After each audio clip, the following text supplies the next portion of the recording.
I could probably say honestly that when I was growing up, I had no appreciation for the greatness, the beauty, the majesty of the Mass, because it just wasn't being taught at that time. And I can't remember ever hearing anything from the pulpit in those days that would make me understand what the Mass is all about and who it is we were receiving in Holy Communion. And I kind of feel like for all those years, I, along with so many other millions of Catholic young people, were cheated. You know, we were deprived of the most beautiful, sublime truths of our faith. I was one of those kids growing up that went to Mass probably only because my parents made me go.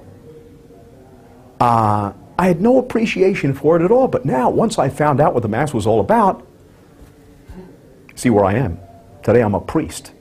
But again, that's the awesome reality that the Mass is.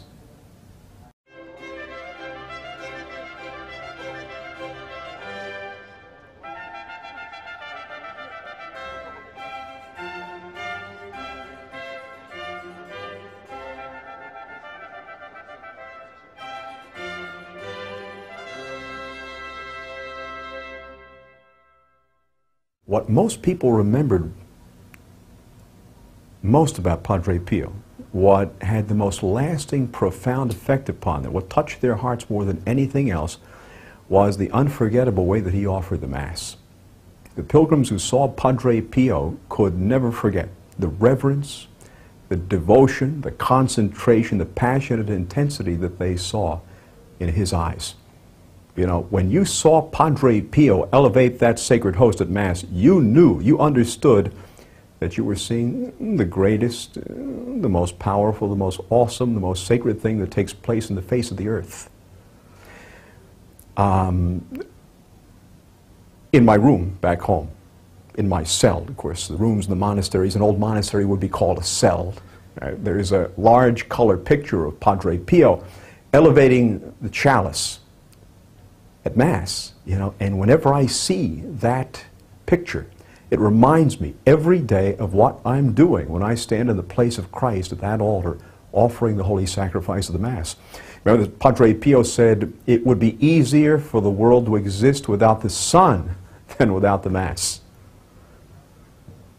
St. John Chrysostom had a great quotation. He said, it's important to understand that when you see the priest at the altar offering Mass, you are seeing the hand of Christ invisibly extended. We can also talk about the particular effects of the Mass. These are the spiritual fruits that are produced by the individual's devout, reverent participation, heart and soul, in the reception of Holy Communion. To do that effectively, I think, takes a lot of preparation. You know, one of the big problems that we have is that before Mass begins in so many parishes, you see people will be talking, joking, laughing, socializing, carrying on as if our Lord was not even there in the tabernacle. It's obvious. The loss of faith in the real presence is just manifested by the fact that so many people don't even bother to genuflect anymore when they come into their churches. This is a tragedy, because at that moment, they should be making preparation to have an efficacious reception of Holy Communion. Many graces are lost if the people don't make a very prayerful, reflective preparation before Mass begins. And the same goes with Thanksgiving, too. You know, St. Alphonsus Liguori used to say that a great source of the loss of grace for many people is the fact that they fail to make an adequate Thanksgiving when Mass is ended, after they've received Holy Communion. Right? St. Paul, 1 Corinthians chapter 12, says a person should examine himself, and so eat the bread and drink the cup. The man who eats and drinks without recognizing, without discerning the body, eats and drinks judgment on himself. You see, we're supposed to examine ourselves. That means examine our consciences to be sure that we're not receiving our Lord in a state of grave sin, making a sacrilegious communion. This is something that is hardly ever taught from our pulpits today.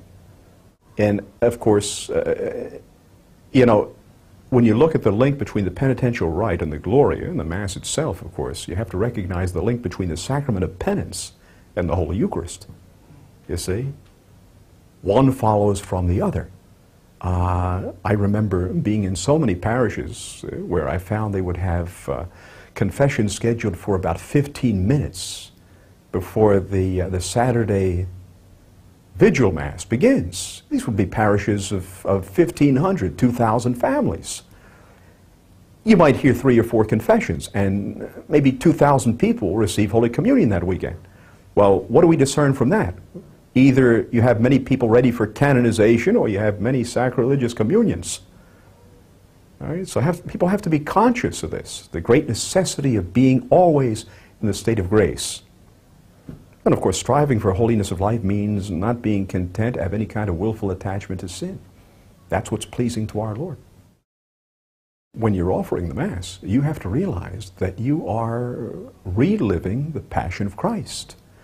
It is Calvary made present again. It's the greatest act of worship the world has ever known or ever will know. The one supreme, eternal act of worship for the Son of God. It's painful to consider the fact that the vast majority of Catholics, even practicing Catholics, seem to have no real idea of what is going on when Mass is being offered. They don't consider the fact that they are seeing our Lord's eternal sacrifice mystically renewed, mystically represented, not repeated, but represented. See, there's a great distinction to be made there.